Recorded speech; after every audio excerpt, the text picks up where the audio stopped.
қызықты әрі танымдық мазмұндардан құр қалмаңыз, сайтымызға жазылыңыз.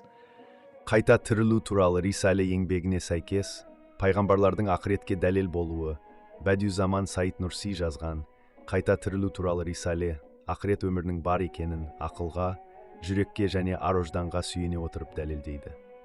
Бұл дәлелдердің негізі нұбуат шындығы, яғни пайғамбарлардың бар болуы және олардың миссиясы.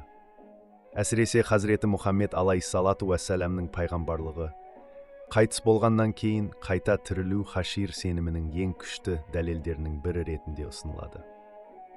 Бұл Рисаледе бұл шындық мысал ретінде баяндалған хикая арқылы түсіндіріледі.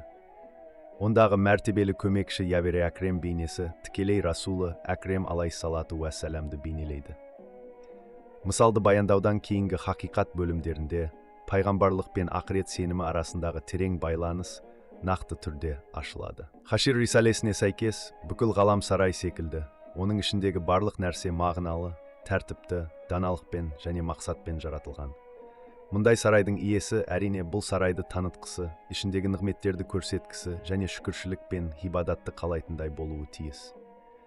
Бұл міндетті орындаушылар пайғамбарлар. Олар Алланың адамдарға жіберген елшілері, әрі адамдардың Аллаға өкілі.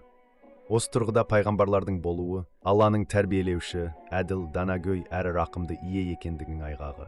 Бұл ақырет сенімінің қажеттілігін көрсетеді. Себебі Құдай әділеті мен рақымының ең жоғары көрінісі әр нәрсе өз қарымын алатын мәңгілік өмірдің болуы. Бұл Рисаледе әсіресе Хазіреті Мұхаммед алейхиссалату уәссәламның өмірінің орталығында ақырет сенімі тұрғаны баса айтылады. Оның бүкіл үгіт насихаты, дұғалары мен шақыруы Құранмен бірге көбінесе хашир ақиқатына бағытталған. Құранның 1/3-нен көбі ақырет жайлы баяндайды. Бұл оның миссиясында ақыреттің қаншалықты маңызды орын алатынын көрсетеді. Сонымен қатар оның алейхиссалату уәссәлам құлшылықпен жасаған ұлы дұғасы хаширдің қайта тірілудің себебі ретінде қарастырылады. Рисаледе айтылғандай, бұл дұға тек өзінің атынан ғана емес, бүкіл адамзат, періштелер және жаратылыс атынан жасалған. Шексіз рақым мен құдірет иесі болған затқа бағытталған мұндай дұға әрине жауапсыз қалмайды. Оның жауабы хашир, яғни жаңа өмір мен мәңгілік бақыт.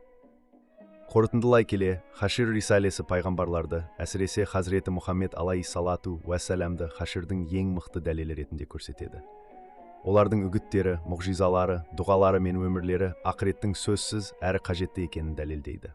Себебі егер ақырет болмаса, пайғамбарлық, Құдай әділеті, рақымы мен даналығы мағынасын жоғалтады. Ал бұл мүмкін емес.